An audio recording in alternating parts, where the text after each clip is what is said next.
بسم الله الرحمن الرحيم. التحيات لله والصلوات والطيبات.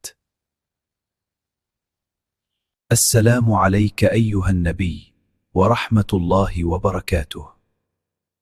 السلام علينا وعلى عباد الله الصالحين. أشهد أن لا إله إلا الله وأشهد أن محمدا عبده ورسوله.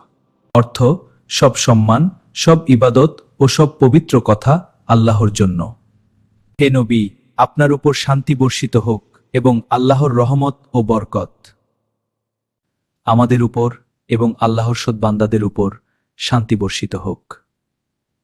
আমি সাক্ষ্য দিচ্ছি যে আল্লাহ ছাড়া কোনো উপাস্য নেই, এবং আমি আরো সাক্ষ্য দিচ্ছি যে হযরত মুহাম্মদ সাল্লাল্লাহু আলাইহি ওয়াসাল্লাম তার বান্দা ও রাসূল।